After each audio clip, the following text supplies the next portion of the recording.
hadir. Assalamualaikum warahmatullahi wabarakatuh. Waalaikumsalam warahmatullahi wabarakatuh. Yang kami hormati kepala sekolah atau yang mewakili, kami hormati rekan-rekan guru pada siang hari ini menyempatkan waktu untuk hadir menghadiri destinasi dari teman kita guru CGP yaitu guru. Mari kita buka dulu pertemuan kita pada siang hari ini dengan sama-sama baca basmalah. Agenda yang pertama yaitu sambutan kepada Ibu Budi Widayati, SPD kami persilakan.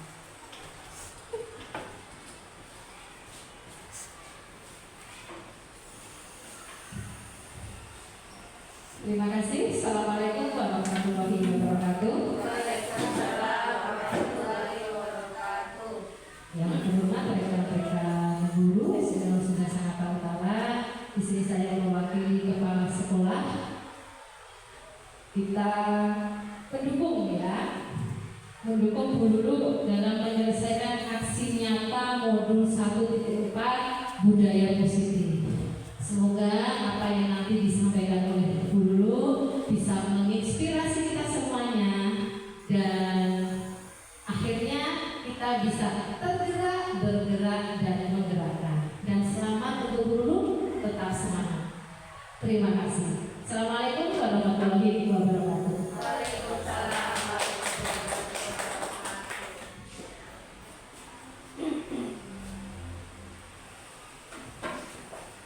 Cara selanjutnya yaitu pemaparan diseminasi aksi nyata kepada guru Wafiro kami persilakan.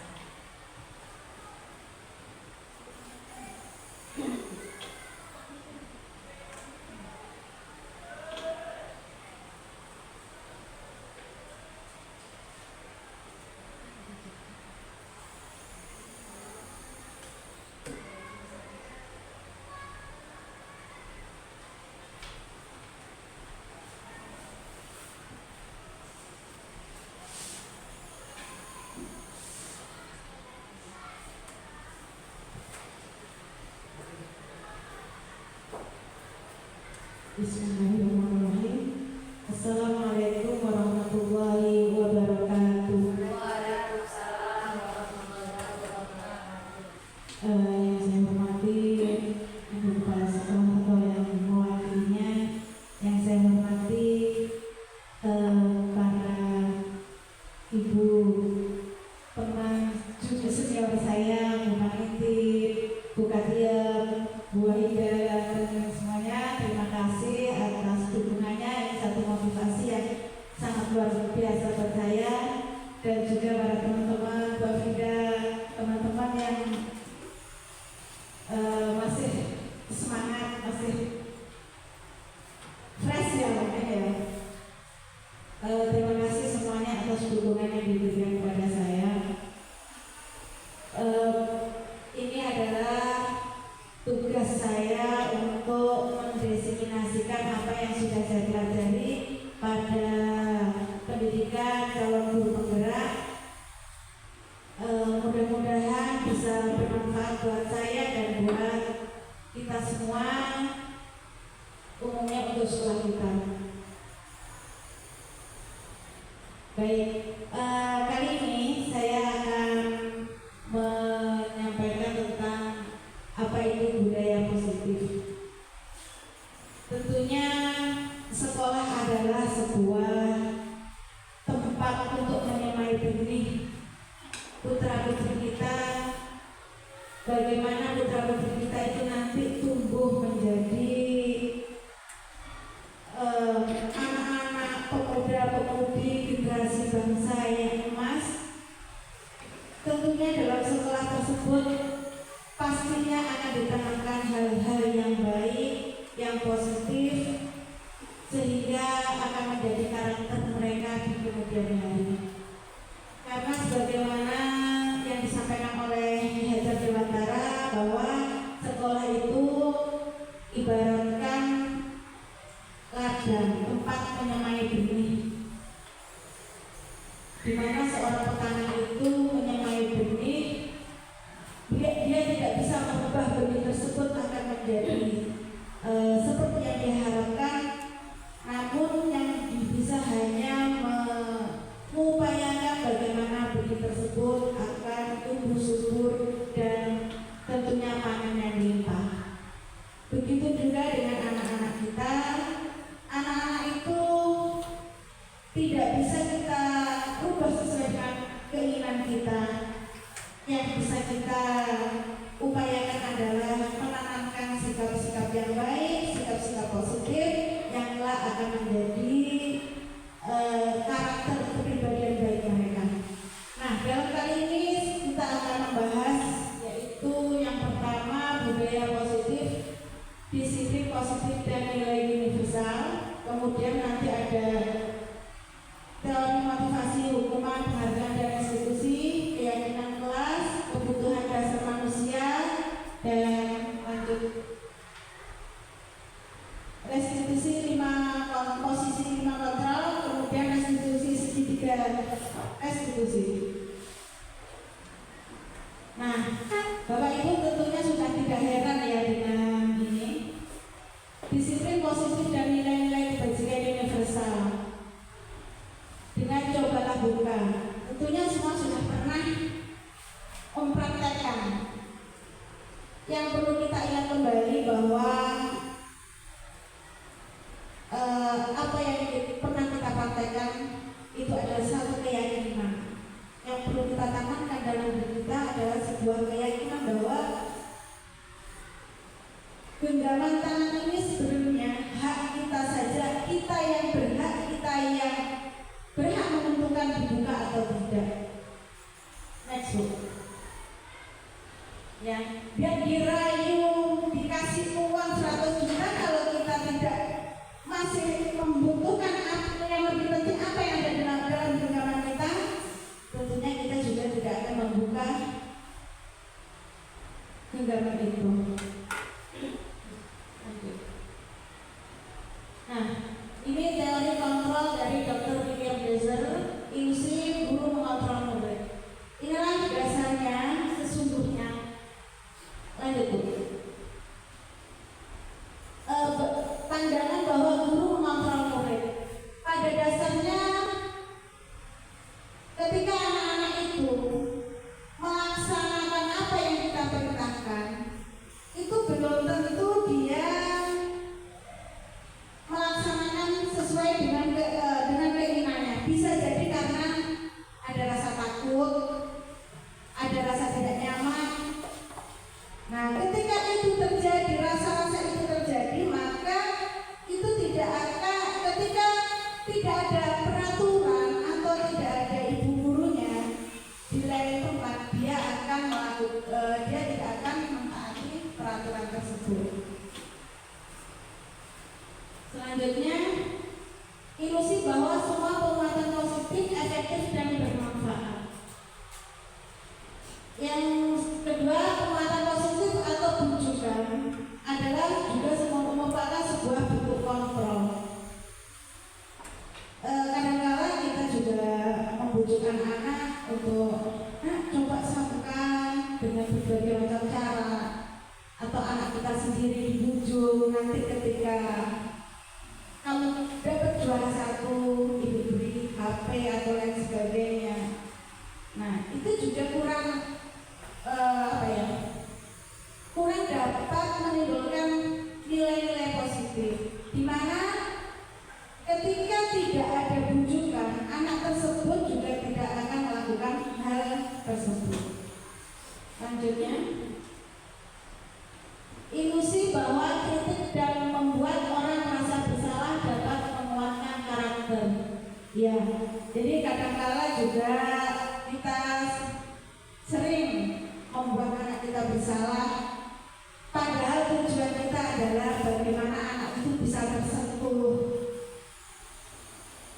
Anak itu merasa, oh iya, aku tidak enak sama ibu guru, oh iya, aku merasa malu dan lain sebagainya.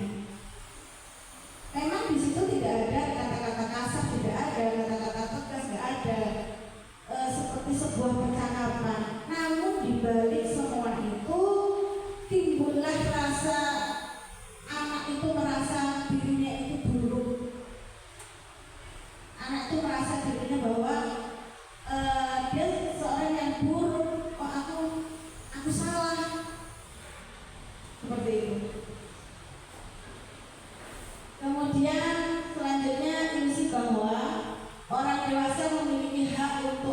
memaksa. Nah, ini sering kali terjadi. Saya sendiri sebagai guru kadang-kala ketika sudah tidak menemukan akal lagi, hanya ada paksaan yang ada, walaupun itu dengan cara yang lemah, yang halus ya. Namun sesungguhnya cara ini juga kurang efektif dalam waktu panjang, akan menimbulkan sebuah hubungan permusuhan. Jadi ada dendam. Ketika seorang murid mungkin dia menginginkan hal lain, tapi gurunya menyuruh dia hal yang lain. Atau ketika anak itu berbuat sesuatu yang menurut kita itu kurang benar, akan tetapi anak itu melakukannya pasti ada sebuah tujuan, dan kita tidak bisa menerima alasan mereka. Akhirnya dalam hatinya walaupun dia mengikuti apa kata kita, dia akan dalam hatinya akan timbul rasa tidak senang dan bersemarang rasa permusuhan. Lanjut. Lalu bagaimana seharusnya? Di sini bila kita ingin membuat kemajuan perlahan, sedikit-sedikit ubahlah sikap atau perilaku Anda. Namun bila kita ingin memperbaiki cara-cara utama kita, maka kita perlu mengubah kerangka acuan kita. Ubahlah bagaimana Anda melihat dunia, bagaimana Anda berpikir tentang manusia. Ubahlah paradigma Anda, skema pemahaman dan penjelasan aspek-aspek tertentu tentang realita. Jadi kalau kita ingin membuat sebuah kemajuan, ini yang pertama adalah mindset kita yang perlu kita ubah.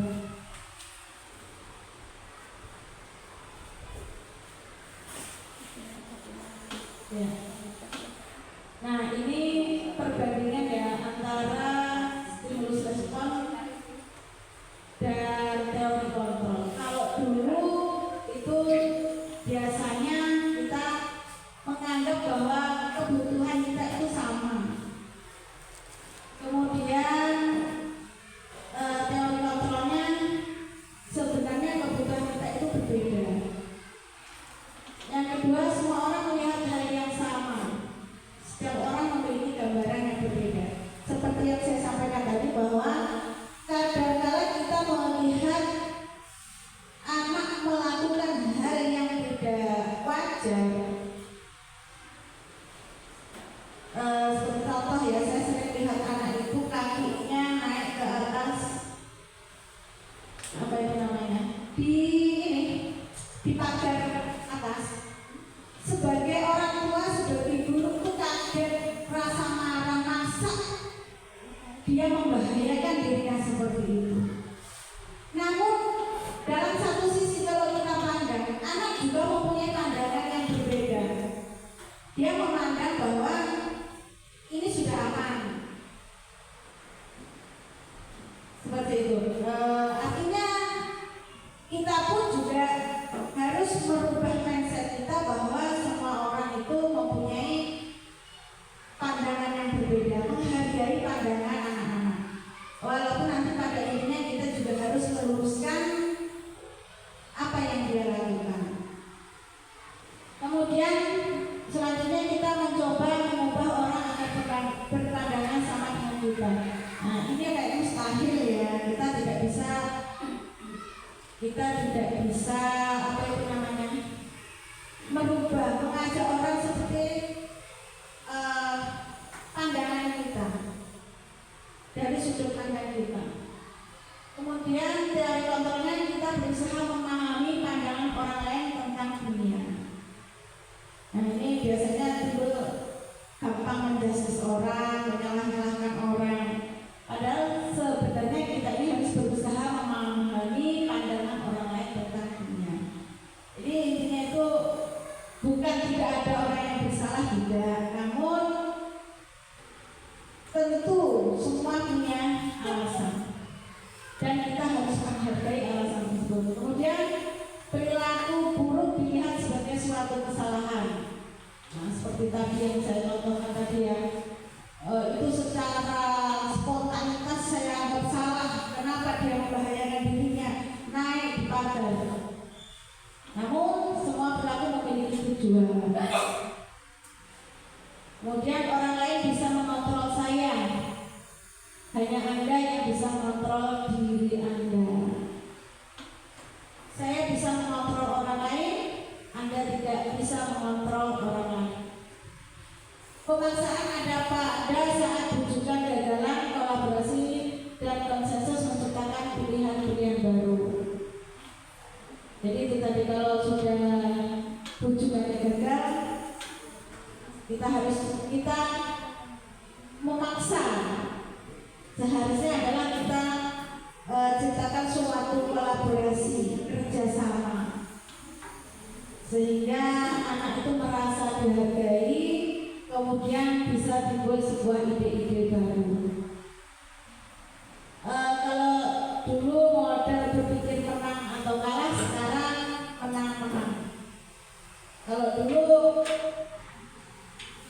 apa ya? Contohnya? Apa contohnya? Menang kalah. Jadi gini aja deh. Mungkin zaman saya sekolah itu, kalau saya nggak mengikuti aturan guru, ya saya dihukum. Gitu. Kalau sekarang enggak. Mari kita berpikir model, berpikir menang-menang. Artinya kita carikan solusi. Mungkin waktu itu saya nggak mau melakukan yang diperintahkan guru saya karena saya punya alasan. Nah, disinilah perubahan berpikir itu harus kita kelola. Next. Selanjutnya yaitu budaya positif, disiplin. Tentunya hal ini tidak asing ya, bahwa sebuah sekolah itu yang pertama kali adalah disiplin. Nah, ketika mendengar kata disiplin, apa yang terbayang di benak kita? Peraturan. Kalau tidak, apa ini? Kalau tidak dijalankan, dihukum. Peraturan itu harus tepat waktu, harus ditaati. Rasanya gimana? Tertekan ya, serem. Nah, ya, sekuat-kuatnya. Nah, disinilah kita perlu adanya pengelolaan manajemen. Lanjut. Ya, ini kebanyakan orang akan menghubungkan kata disiplin dengan tata tertib, teratur, dan kepatuhan pada peraturan.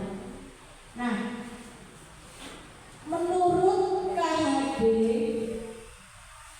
disiplin itu memang harus dimiliki oleh setiap manusia merdeka. Namun disiplin itu harus berasal dari diri sendiri, dari intrinsik, sehingga kedisiplinan itu akan mengikutinya saat dimanapun dia berada. Jadi disiplin bukan berarti disiplin yang takut karena peraturan, takut karena hukuman, tapi disiplin karena kesadaran diri, konsekuensi diri terhadap apa yang dia lakukan. Coba begitu. Nah, seperti kita memakai helm. Sebuah helm itu, kita memakai helm itu karena peraturan atau karena keamanan? Karena peraturan ya. Jadi takut bila-bila ada polisi. Kalau nggak ada takut ya nggak pakai helm. Takutnya itu takut ditilang atau takut keselamatan.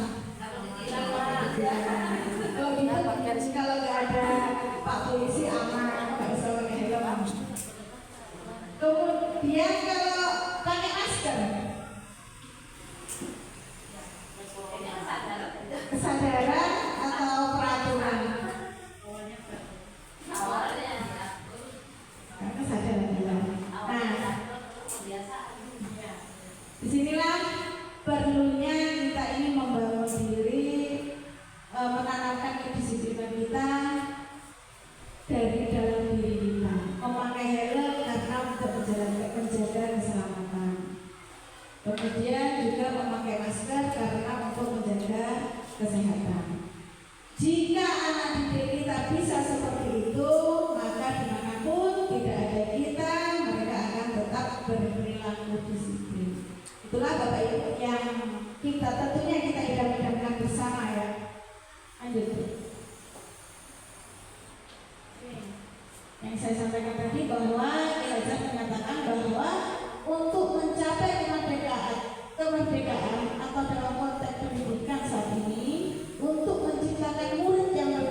motivasi eksternal.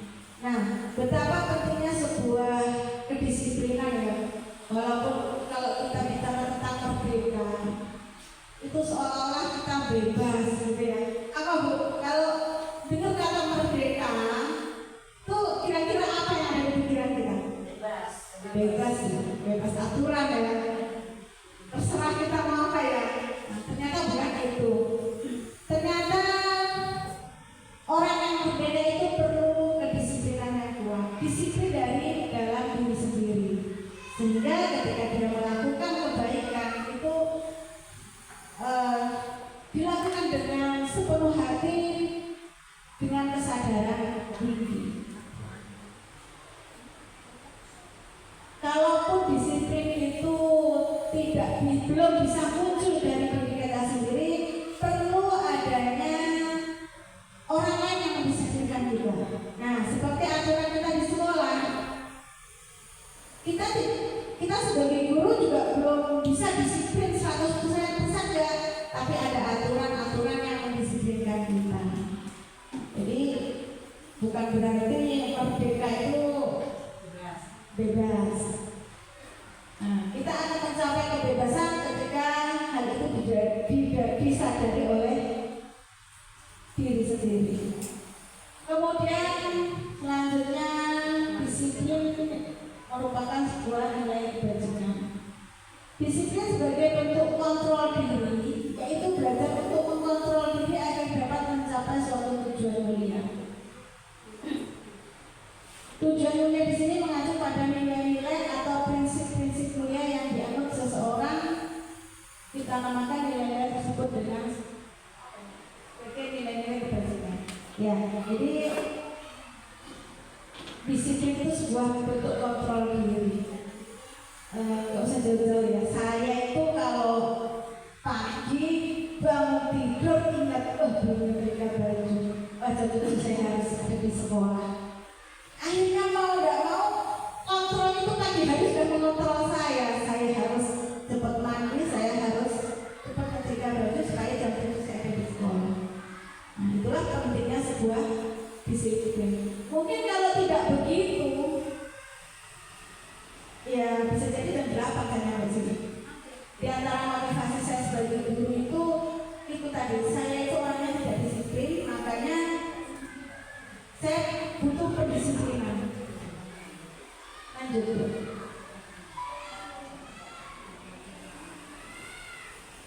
Nih, Diane juga menyatakan bahwa arti asli dari kata disiplin itu berkonotasi dengan disiplin diri dari murid-murid Socrates dan Plato. Disiplin diri dapat membuat seorang menggali potensi menuju kepada sebuah tujuan. Disiplin itu akan mengantarkan kita kepada sebuah tujuan. Semuanya tentunya Bapak Ibu ini mempunyai disiplin yang tinggi ya, sampai saat ini mencapai posisi yang luar biasa. Kalau kita berpikir menelisik ke belakang tentang diri kita, dengan capaian yang saat ini Bapak Ibu capai, itu tentunya sekian persen adalah bentuk dari disiplin itu. Nah, karena besarnya pengaruh disiplin akan keberhasilan seseorang, marilah kita bersama-sama kita tingkatkan kedisiplinan kita bangun disiplin intrinsik dari dalam diri kita. Yang ini nanti akan kita tularkan kepada anak-anak kita. Kita bangun disiplin dari dalam diri mereka. Kita mulai dari dalam diri kita sendiri. Kemudian arti nilai kebajikan. Nilai kebajikan ini merupakan nilai universal, nilai-nilai yang dipandang dari sudut agama, dia juga sebuah nilai yang baik. Dipandang dari adat istiadat, dia juga nilai yang baik. Sehingga nilai-nilai ini merupakan aturan payung besar kita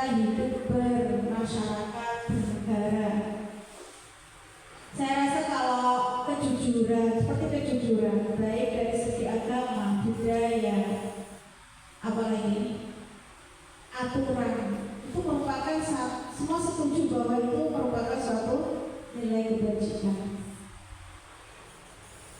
Nilai-nilai kebajikan adalah sifat-sifat positif manusia yang merupakan tujuan mulia yang ingin dicapai setiap individu.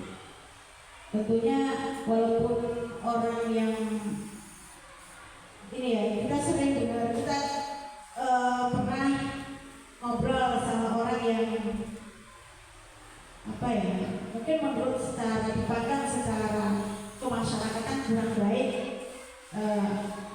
modelnya agak ugal-ugalan, kemudian mungkin rambutnya panjang, agak buluk, itu kan kesan kita ini orang kurang disiplin, kurang baik gitu ya. Padahal dia sendiri juga menyadari nilai-nilai kebajikan itu. Maling pun kalau ditanyain mencuri dan tidak mencuri bagus mana, ya dia pasti bilangnya bagus tidak mencuri. Artinya sudah disetujui. Setiap individu itu menyadari bahwa ingin mencapai nilai-nilai kebajikan itu. Kan gitu.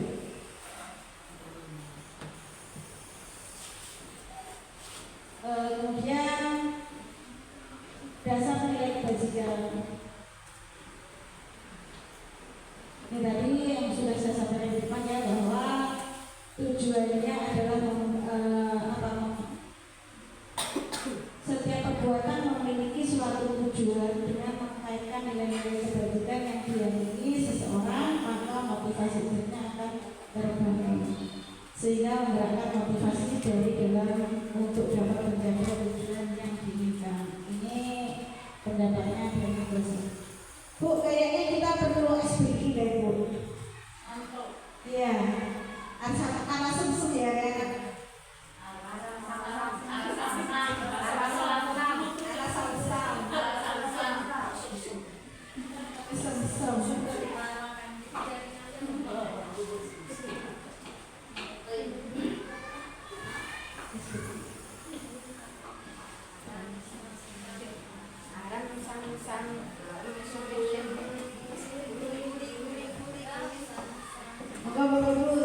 Sebentar, belum mulai nanti video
Ini Bapak Ibu contoh nilai-nilai kebajikan yang perlu kita ajarkan kepada anak kita, yaitu yang pertama profil pelajar Pancasila.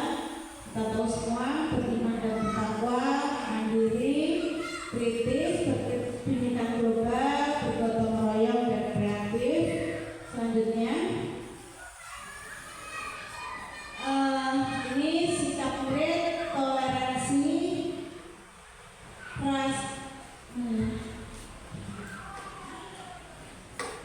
sembilan pilar karakter Indonesia. Ini juga ya, ini juga toleransi. Nah ini ya nilai-nilai kebajikan ya. Tentunya dari pandang dari sudut mana saja ini masuk kepada sikap nilai kebajikan, toleransi, rasa hormat, integritas, mandiri, menghargai, antusias, empati, keingintahuan, dan lain sebagainya. Kemudian sebenarnya ada cinta Tuhan, kemandirian. Hampir sama, lanjut.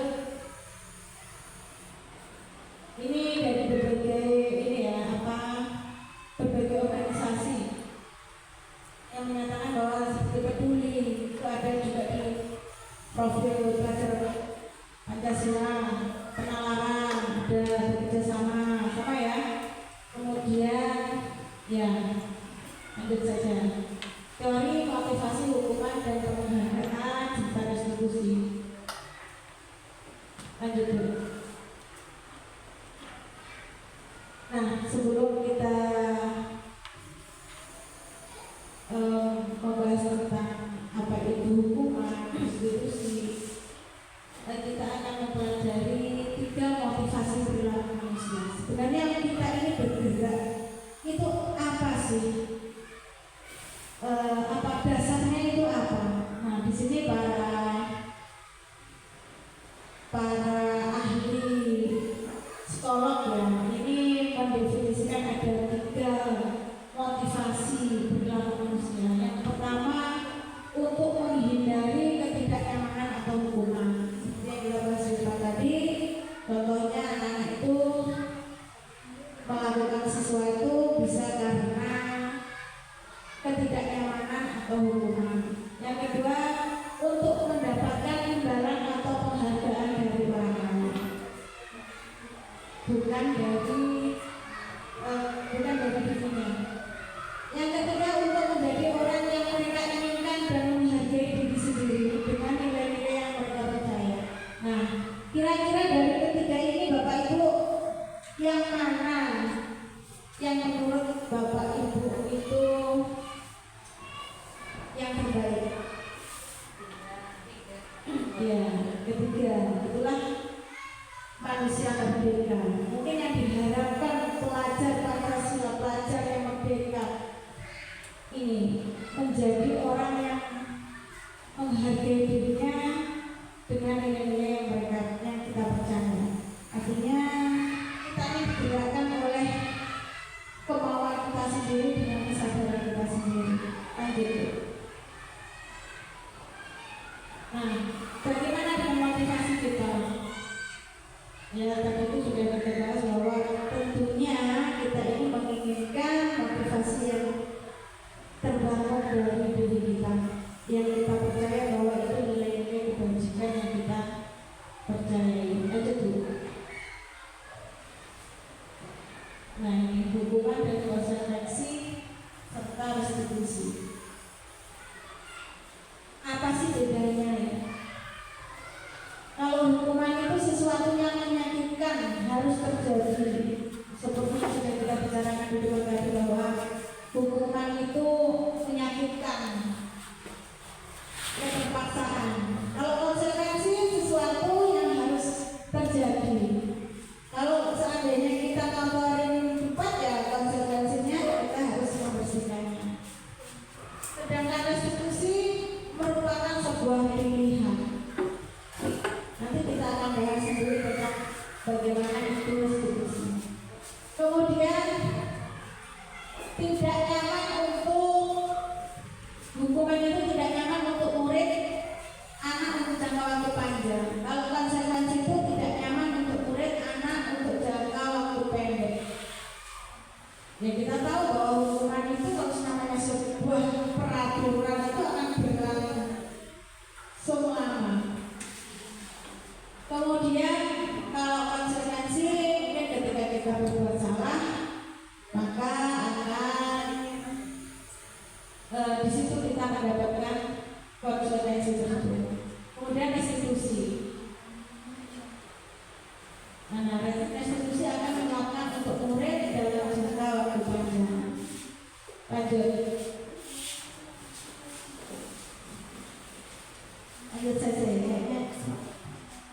Bapak Ibu.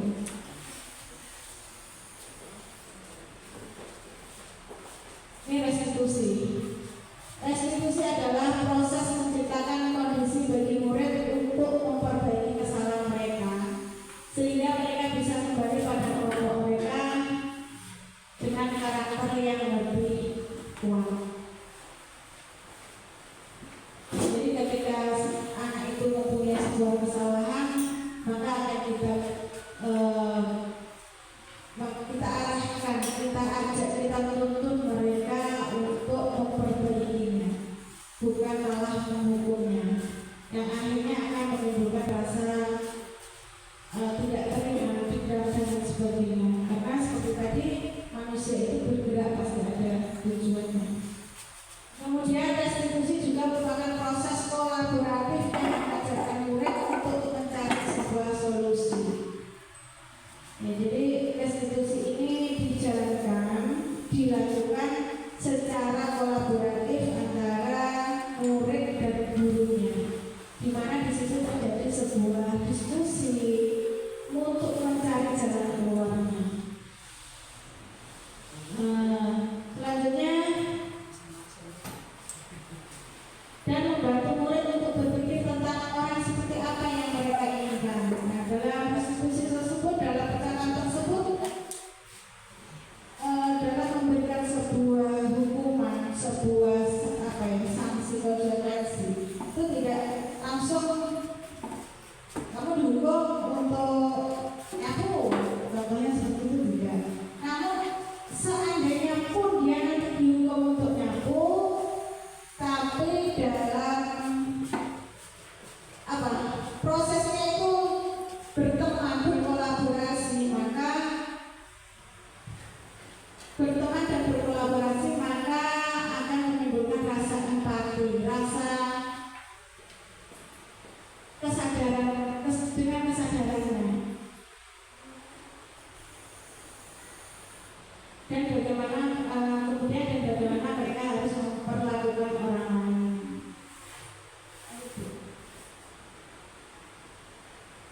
Nah, ini identitas gagal dan identitas sukses. Nah, ketika kita menerapkan hukuman, itu akan terjadi identitas gagal, di mana siswa itu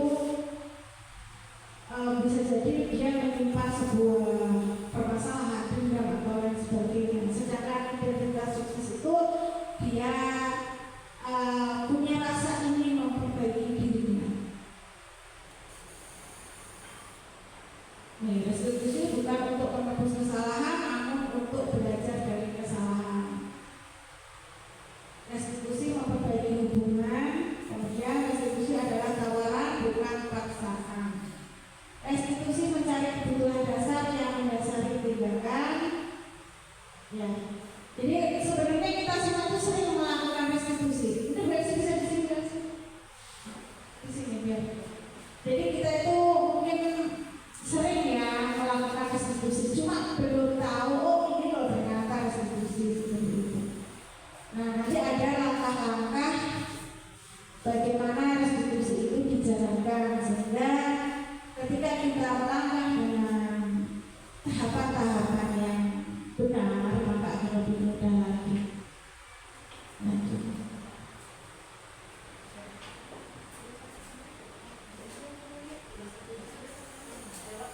Oh ya.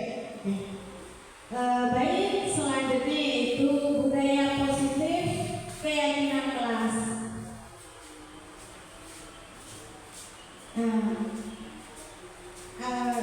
Keyakinan kelas versus peraturan kelas. Apa sih? Mengapa keyakinan kelas? Mengapa tidak peraturan kelas saja? Kemudian, keyakinan kelas versus peraturan kelas. Jawablah pertanyaan berikut. Mengapa kita memiliki peraturan tentang penggunaan helm pada saat mengendarai kendaraan bermotor? Kemungkinan jawaban Anda adalah untuk keselamatan. Nah, mengapa kita memiliki peraturan tentang penggunaan masker dan mencuci tangan setiap saat? Karena kesehatan. Nah, itulah Bapak Ibu yang dinamakan keyakinan.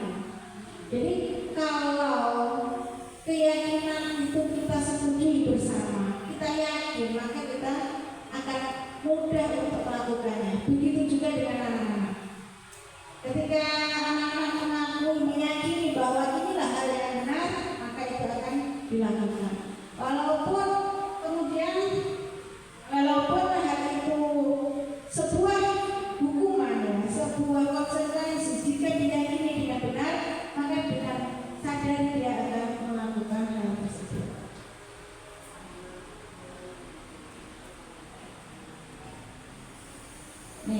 Nilai-nilai keselamatan atau kesehatan inilah yang kita sebut sebagai suatu keyakinan, yaitu nilai-nilai kebajikan universal yang disepakati secara tersirat dan tersurat.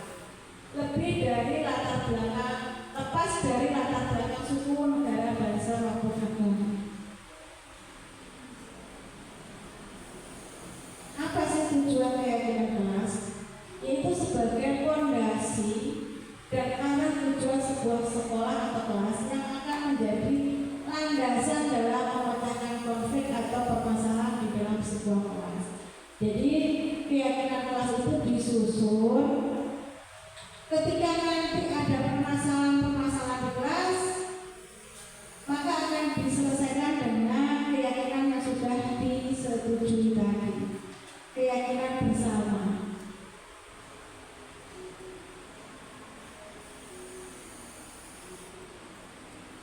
Tujuannya adanya keyakinan kelas, yaitu murid-murid perlu mendengarkan dan memahami arti sesungguhnya tentang peraturan-peraturan yang diberikan. Nah, selama ini yang terjadi kan kelas kotor aturannya, tiket kelas, kemudian ya kan biasanya guru yang menentukan. Nah, untuk sekarang diganti dengan keyakinan kelas, di mana merupakan sebuah kesepakatan bersama.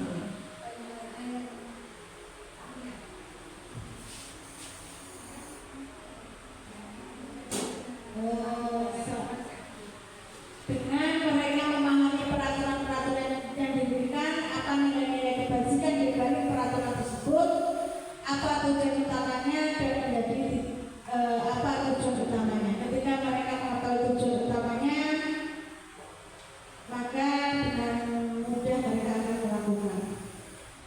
Lanjut, nah ini langkah-langkah pembentukan keyakinan kelas. Keyakinan kelas bersifat lebih abstrak daripada peraturan yang lebih rinci dan konkret. Kemudian keyakinan kelas berupa pernyataan-pernyataan universal yang umum-umum ya. Keyakinan kelas itu persetujuan yang umum-umum. Contohnya saling menghormati, saling menghargai. Nah, nanti diterjemahkan ke perilakunya. Perilakunya seperti apa? Saling menghormati, saling menghargai, mendengarkan ketika temannya berbicara. Kemudian apa lagi? Tidak saling mengolok-olok, itu masuk kepada saling menghormati. Kemudian pernyataan keyakinan kelas senantiasa dibuat dalam bentuk positif. Jadi nggak seperti dulu lagi. Kalau dulu dilarang ramai dalam kelas gitu ya. Mungkin sekarang bisa diterjemahkan, mari ciptakan kelas yang nyaman, seperti itu. Jadi bagaimana menciptakan kelas yang nyaman? Ya tidak ramai. Kemudian keyakinan kelas sebenarnya tidak terlalu banyak sehingga mudah diingat dan dipahami oleh semua warga kelas. Ya, seperti tadi kan pernyataannya yang universal, saling menghormati, jagalah, ya, mari ciptakan kelas yang nyaman. Itu kan kalau diperinci semakin banyak ya. Bagaimana menghormati, menghargai, tidak ngolok-ngolok, meminjam dengan cara yang baik, kemudian memanggil dengan cara yang sopan. Selanjutnya, keyakinan kelas sebaiknya sesuatu yang dapat diterapkan di lingkungan tersebut. Artinya keyakinan itu yang setiap hari bersinggungan dengan kita. kalau di sekolah ya peraturan-peraturan sekolah yang setiap hari kita jalankan. Kemudian semua warga kelas hendaknya ikut berkontribusi dalam pembuatan keyakinan kelas lewat kegiatan curah pendapat. Jadi keyakinan kelas ini dibuat bersama-sama seluruh anggota kelas, bukan hanya ketua kelas, bukan hanya gurunya, namun semuanya. Apa yang diinginkan dalam kelas tersebut. Ini prosedurnya ya. Yang pertama bercurah pendapat. Kemudian bercurah pendapat, semua anggota kelas berhak memberikan pendapatnya. Kemudian mencatat semua masukan dan menyusun keyakinan kelas sesuai prosedur. Mana yang masuk pada menghormati, mana yang masuk kepada menjaga kenyamanan kelas. Kita susun sesuai dengan nilai-nilainya. Kemudian tinjau kembali daftar curah pendapat. Setelah kita susun, kemudian ditinjau kembali. Setelah itu meninjau ulang dan menyetujui dengan menandatangani keyakinan kelas. Setelah semuanya terbentuk, semuanya menyetujui dan menandatangani. Hasil keyakinan kelas diletakkan di dinding kelas di tempat yang kemudian dilihat semua warga.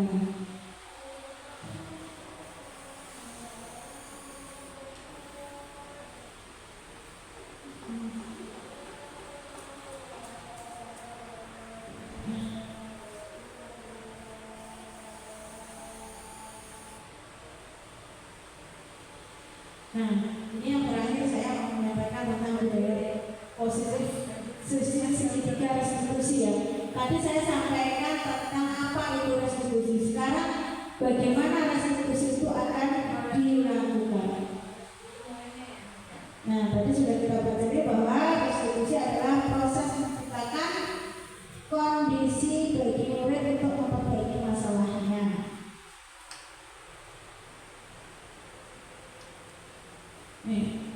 Restitusi adalah proses menciptakan kondisi bagi murid untuk memperbaiki masalah mereka, sehingga mereka bisa kembali pada kelompok mereka dengan karakter yang lebih kuat. Artinya, restitusi ini kita berikan kepada anak yang mempunyai masalah. Kita tolong mereka dari masalahnya, bukan menjadikan masalahnya tersebut menjadi sesuatu yang akan memperburuk kondisinya. Seperti contoh, biasanya kalau ada anak yang mempunyai sebuah kesalahan, kemudian dia dihukum begitu saja, akhirnya dia mendapat stigma jelek kurang baik dari temannya. Nah, itu akan mempengaruhi batinnya, perasaannya, mentalnya. Nah, disitulah perlunya restitusi itu dilakukan. Nah, restitusi ini dilakukan dengan proses kolaboratif yang mengajarkan murid untuk mencari solusi untuk masalah mereka. Nah, dalam restitusi itu mereka diminta untuk memikirkan, mencari solusi apa yang bisa dia lakukan. Solusi apa yang seharusnya dia lakukan untuk mengatasi masalahnya.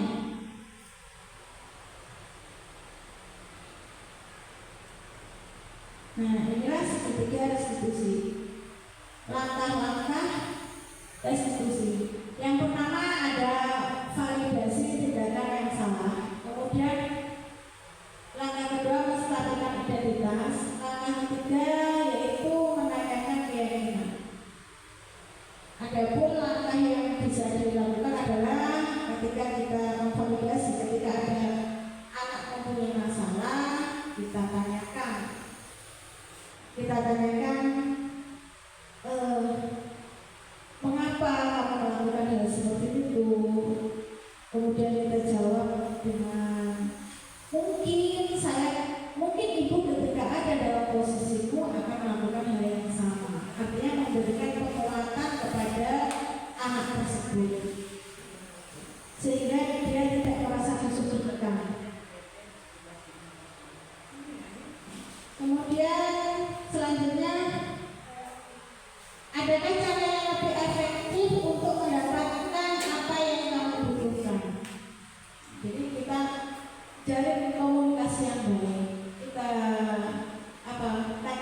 bagaimana anak tersebut itu merasa itu tadi tidak salah sepenuhnya. Dia tidak merasa bersalah. Artinya dia menyadari kesalahannya, namun dia tidak merasa tersudutkan karena dia mempunyai sebuah alasan. Nah, itu bisa kita katakan setiap orang pasti pernah melakukan kesalahan. Dengan begitu akan membesarkan hatinya. Kamu bukan satu-satunya yang pernah melakukan hal ini. Jadi dia tidak merasa malu. Setelah itu bisa kita meremehkan keyakinannya. Namun walaupun tidak semua orang, bukan kamu satu-satunya yang pernah melakukan ini, menurut kamu sebaiknya yang kamu lakukan apa? Seperti itu. Membuka pikirannya untuk menemukan hal yang sebaik yang harusnya dia lakukan. Kemudian anak tersebut bisa menjawab, saya akan berpikir lagi sebelum melakukan hal tersebut, seperti itu. Bisa jadi seperti itu. Nah, terus sekarang lalu apa yang harus kamu lakukan sekarang? Saya akan meminta maaf. Seperti itu. Artinya dalam masalah tadi memberi satu pelajaran kepada anak tersebut untuk berpikir lagi sebelum melakukan hal-hal yang kurang baik.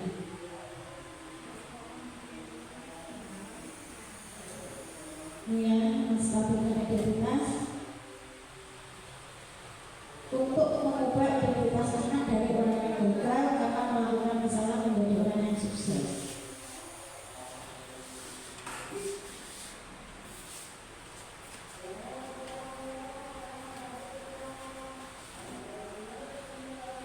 Nah, Bapak Ibu, mungkin itu materi tentang restitusi. Kira-kira setelah mempelajari materi ini, bagaimana pendapat Bapak Ibu tentang restitusi ini? Besi, gimana Besi? Baik atau bagaimana? Baik Bu, materinya. Kedepannya gimana sih? Mau mempraktekkan restitusi atau bagaimana Besi? Tidak saja. Mempraktekkan nggak? Ya, mempraktekkan nggak? Ya, berapa? Ya, ya. Terima kasih dulu atas pemaparan materinya hari ini. Kami luar biasa ya. Alhamdulillah kita dapat ilmu yang sangat berharga pada hari ini. Tadi untuk restitusi, akhirnya saya memahami bahwa perlunya restitusi kepada anak bukan tunai, tapi lebih ke restitusi agar kita tahu permasalahan yang mendalam dan dapat mencari solusi yang tepat untuk permasalahan yang sedang anak-anak kita hadapi. Nah, untuk penyampaian dari dulu hari ini sangat luar biasa, sangat bagus dan sangat berkesan untuk kami. Dan sekali lagi terima kasih dulu. Luar biasa. Terima kasih Brahma. Baik Bapak Ibu,